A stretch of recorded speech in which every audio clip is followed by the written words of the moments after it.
Active and passive voice के इस video lecture में आज आपका एक बार फिर स्वागत है।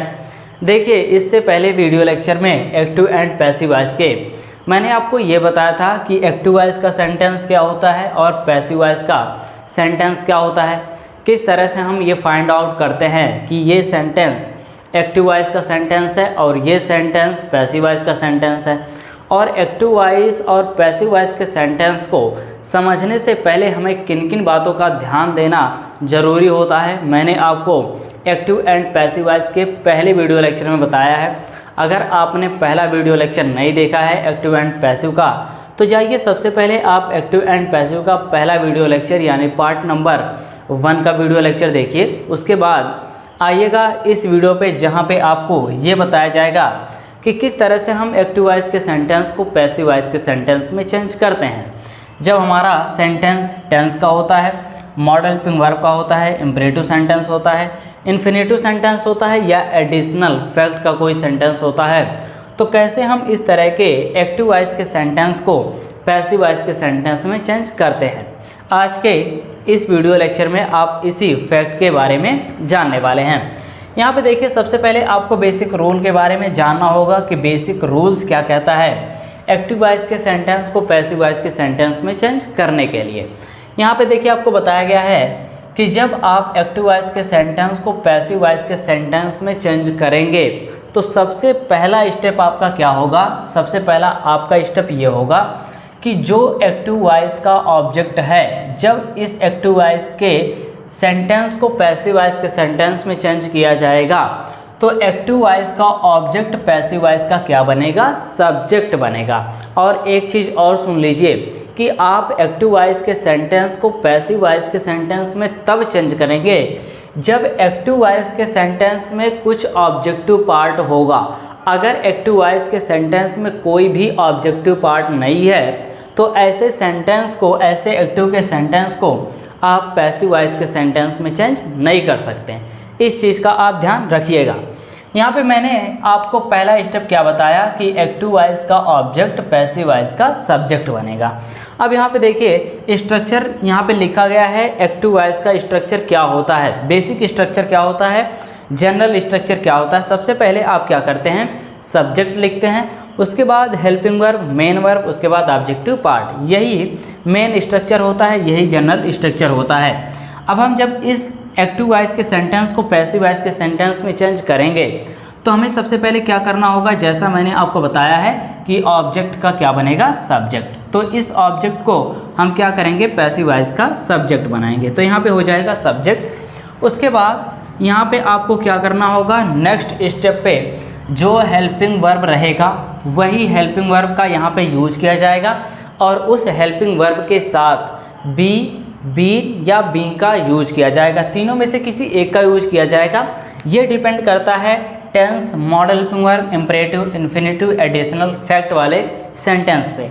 आपको आगे आने वाले वीडियो लेक्चर में हर एक पर्टिकुलर टेंस के बारे में बताया जाएगा, मॉडल हेल्पिंग वर्ब के बारे में बताया जाएगा कि किस तरह से टेंस के सभी, जैसे यहाँ पे present indefinite, present continuous, future indefinite, future perfect tense के सेंटेंस के एक्टिव वॉइस के सेंटेंस को हम किस तरह से पैसिव वॉइस के सेंटेंस में कन्वर्ट करते हैं, आगे आने वाले वीडियो लेक्चर में आपको पता चलेगा।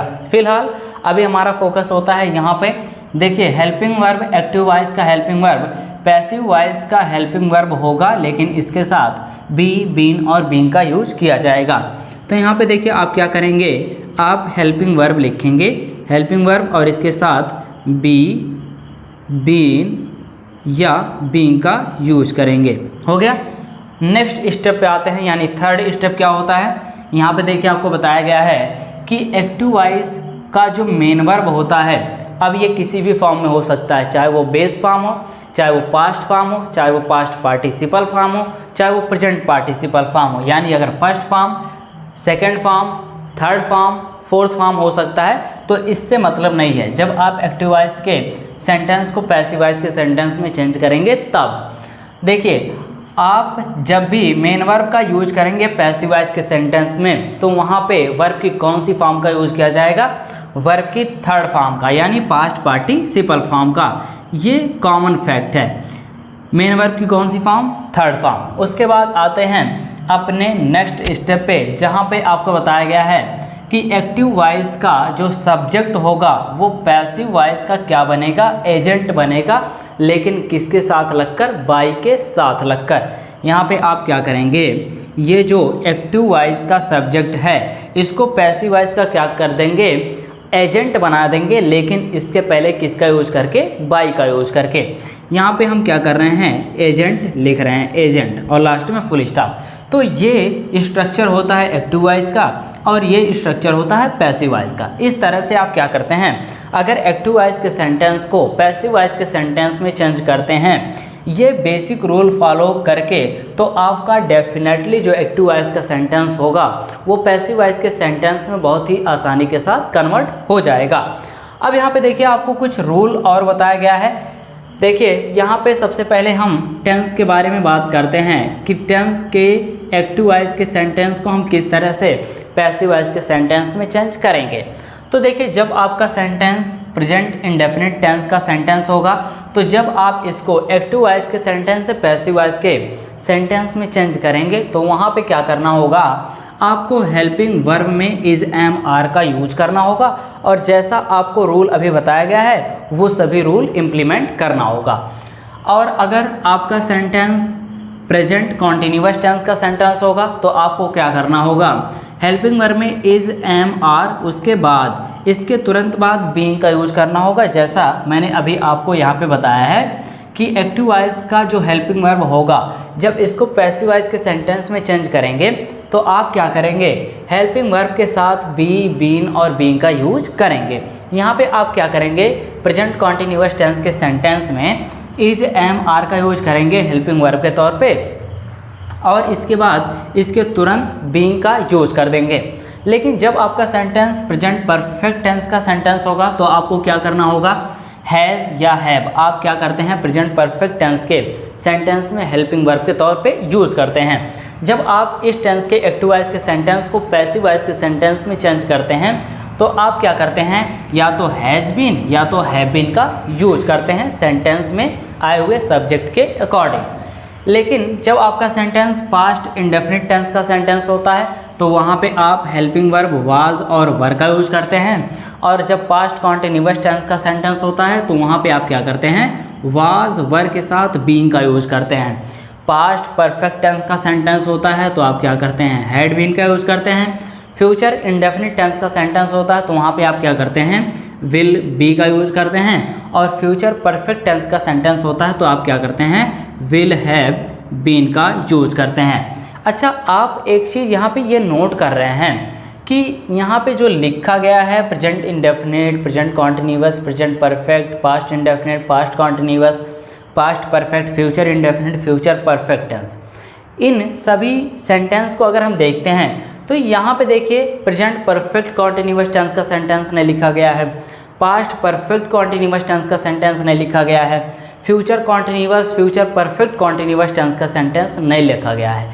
क्यों नहीं लिखा गया है, इसके पीछे रीज़न ये है कि हम इन चारों का किस किस का, प्रेजेंट परफेक्ट कॉन्टिन्यूअस टेंस के सेंटेंस का, उसके बाद पास्ट परफेक्ट कॉन्टिन्यूअस टेंस के सेंटेंस का, तीसरा क्या, फ्यूचर कॉन्टिन्यूअस टेंस के सेंटेंस का, और चौथा क्या है, फ्यूचर परफेक्ट कॉन्टिन्यूअस टेंस के सेंटेंस को हम एक्टिव वॉइस के सेंटेंस से पैसिव वॉइस के सेंटेंस में कन्वर्ट नहीं कर सकते, नहीं किया जा सकता। ठीक है, इसकी वजह से यहाँ पे नहीं लिखा गया है। लेकिन अगर हम इन चारों को स्पीकिंग के रूल से देखते हैं, ठीक है, तो क्या किया जा सकता है, इन चारों टेंस के सेंटेंस को एक्टिव वॉइस से पैसिव वॉइस के सेंटेंस में कन्वर्ट किया जा सकता है, चेंज किया जा सकता है। ये कैसे किया जा सकता है, आगे आने वाले वीडियो लेक्चर में आपको ये बताया जाएगा। यहाँ पे फ़िलहाल अभी हम मूव करते हैं अपने मॉडल हेल्पिंग वर्ब के, कि जब हमारा सेंटेंस मॉडल हेल्पिंग वर्ब का होगा तो कैसे हम मॉडल हेल्पिंग वर्ब का एक्टिव वॉइस का सेंटेंस पैसिव वॉइस के सेंटेंस में चेंज करेंगे। यहाँ पे देखिए जब आपके सेंटेंस में कैन, कुड, मे, माइट, इस तरह से शुड, वुड, इस तरह से यूज किया गया रहेगा तो आप क्या करेंगे, इन सभी को जब आप पैसिव वॉइस के सेंटेंस में यूज करेंगे तो इन सभी के साथ आप बी का यूज करेंगे, लेकिन जब इनके साथ आया हुआ होगा हैव, यहाँ पे could have, may have, might have, should have, इस तरह से आया हुआ होगा, तो आप क्या करेंगे, इन सभी के साथ आप जब एक्टिव वॉइस से पैसिव वॉइस के सेंटेंस में चेंज करेंगे तो वहाँ पे आप क्या करेंगे, इन सभी के साथ बीन का यूज कर देंगे। यहाँ पे मैंने आपको मॉडल हेल्पिंग वर्ब और टेंस के सेंटेंस के बारे में बताया कि किस तरह से आप इनको चेंज कर सकते हैं एक्टिव वॉइस के सेंटेंस से पैसिव वॉइस के सेंटेंस पर। अब चलिए हम एक एक एग्जाम्पल के थ्रू ये समझते हैं कि किस तरह से इन सभी टेंस के सेंटेंस को एक्टिव वॉइस के सेंटेंस से पैसिव वॉइस के सेंटेंस में कन्वर्ट किया जा सकता है, और इन सभी हेल्पिंग वर्ब का यूज़ करके। यहाँ पे देखिए, जैसे हम यहाँ पे लिख रहे हैं कि वह किताब पढ़ता है, वह किताब पढ़ता है, ठीक है। तो ये देखिए, ये सेंटेंस किस टेंस का सेंटेंस है, ये सेंटेंस प्रेजेंट इंडेफिनिट टेंस का सेंटेंस है। इसको हम यहाँ पे बनाएंगे he reads the book, he reads the book. अब यहाँ पे ये सेंटेंस एक्टिव वॉइस का सेंटेंस है, ठीक है। इसको जब हम कन्वर्ट करेंगे पैसिव वॉइस के सेंटेंस में तो क्या होगा, किताब पढ़ा जाता है उसके द्वारा, क्या होगा किताब पढ़ा जाता है उसके द्वारा। तो आप क्या करेंगे, द बुक, उसके बाद इज एम आर, जैसा आपको बताया गया है कि सब्जेक्ट के अकॉर्डिंग आप क्या करेंगे, हेल्पिंग वर्ब का यूज करेंगे। तो यहाँ पे द बुक, उसके बाद इज, उसके बाद वर्ब की कौन सी फॉर्म, थर्ड फॉर्म। तो रीड की थर्ड फॉर्म क्या होती है, रेड, आप यहाँ पे लिखेंगे रेड। उसके बाद क्या है, ऑब्जेक्टिव पार्ट में कुछ है नहीं, तो हम क्या करेंगे, बाई, और यहाँ पे जो एक्टिव वॉइस का सब्जेक्ट है इसको हम क्या कर देंगे, एजेंट बना देंगे। तो ये हो जाएगा ही का, यहाँ पे ऑब्जेक्टिव केस नहीं बल्कि सब्जेक्टिव केस का यूज किया गया है, और यहाँ पे हम किस केस का यूज करेंगे, ऑब्जेक्टिव केस का। तो ये हो जाएगा him, the book is red by him, किताब पढ़ा जाता है उसके द्वारा। तो यहाँ पे आपने देखा कि किस तरह से प्रेजेंट इंडेफिनिट टेंस के सेंटेंस को हमने एक्टिव वॉइस के सेंटेंस से पैसिव वॉइस के सेंटेंस में कन्वर्ट किया। अच्छा, मान लीजिए अगर ये सेंटेंस हो कि वह किताब पढ़ रहा है, वह किताब पढ़ रहा है, तो ये सेंटेंस क्या होगा, ये सेंटेंस होगा he is reading the book, he is reading the book. अब यहाँ पे जब आप पैसिव वॉइस के सेंटेंस में कन्वर्ट करेंगे तो ये होगा कि किताब पढ़ा जा रहा है उसके द्वारा, तो आप लिखेंगे द बुक इज़, उसके बाद बीइंग का यूज करेंगे, यहाँ पे लिखेंगे बीइंग रेड बाय हिम। यहाँ पे देखिए, जैसा आपको बताया गया है वही यहाँ पे मेथड अप्लाई किया जा रहा है, फॉलो किया जा रहा है। आप भी अगर ऐसे फॉलो करेंगे तो आपका सेंटेंस भी बहुत आसानी के साथ कंप्लीट हो जाएगा। चलिए अब हम देखते हैं कि जब हमारा सेंटेंस किस टेंस का होता है, प्रेजेंट परफेक्ट टेंस का सेंटेंस होता है, तो कैसे इस टेंस के सेंटेंस को हम एक्टिव से पैसिव में कन्वर्ट करेंगे। यहाँ पे देखिए, जैसे मान लीजिए अगर हम ये कहें कि वह खाना बना चुका है, ठीक है, ही हैज़ कुक्ड फूड, ठीक है। अब यहाँ पे देखिए, इसको हम पैसिव में कन्वर्ट करेंगे तो ये होगा खाना बनाया जा चुका है उसके द्वारा, तो लिखा जाएगा यहाँ पे फूड हैज़, उसके बाद क्या करना है आपको, बीन का यूज करना है, food has been cooked by him, convert हो गया, ठीक है। पास्ट इंडेफिनिट पे आते हैं। पास्ट इंडेफिनिट जैसे मान लीजिए अगर आपको ये कहना हो, ठीक है, कि उसने राम को बुलाया, ठीक है, उसने राम को बुलाया, तो आप यहाँ पे लिखेंगे ही कॉल्ड राम, ठीक है, राम को बुलाया गया, आप लिखेंगे Ram was called by him. यहाँ पे देखिए, अच्छा मान लीजिए यहाँ पे ही के बजाय क्या हो, सी हो, तो हम यहाँ पे क्या करेंगे, सी का ऑब्जेक्टिव केस हर, यहाँ पे भी सी का ऑब्जेक्टिव केस हर का यूज किया जाएगा। अब हम बात करते हैं पास्ट कॉन्टिन्यूअस टेंस के सेंटेंस के बारे में। पास्ट कॉन्टिन्यूअस टेंस का सेंटेंस जैसे अगर हम ये लिखें कि रोहन पत्र लिख रहा था, रोहन वाज राइटिंग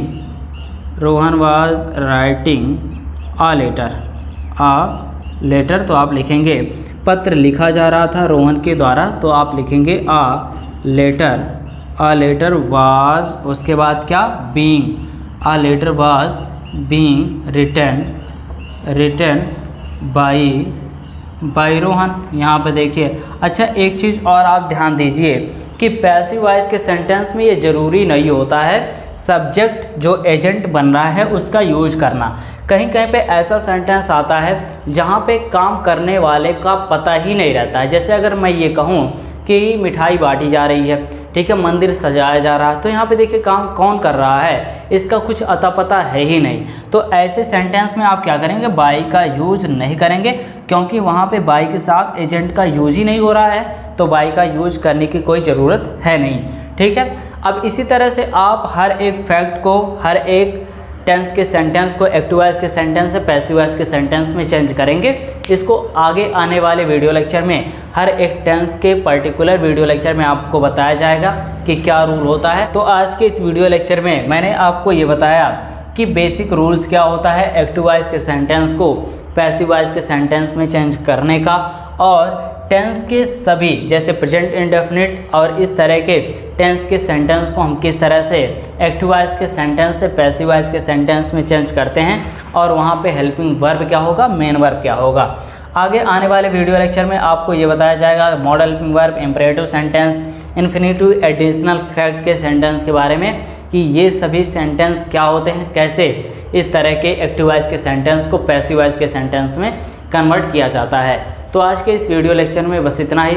फिर मिलते हैं आपसे जल्द ही एक नए वीडियो लेक्चर में नए टॉपिक के साथ। आप जुड़े रहिए इम्बाइब इंग्लिश के साथ। थैंक यू इस पूरे वीडियो लेक्चर को देखने के लिए।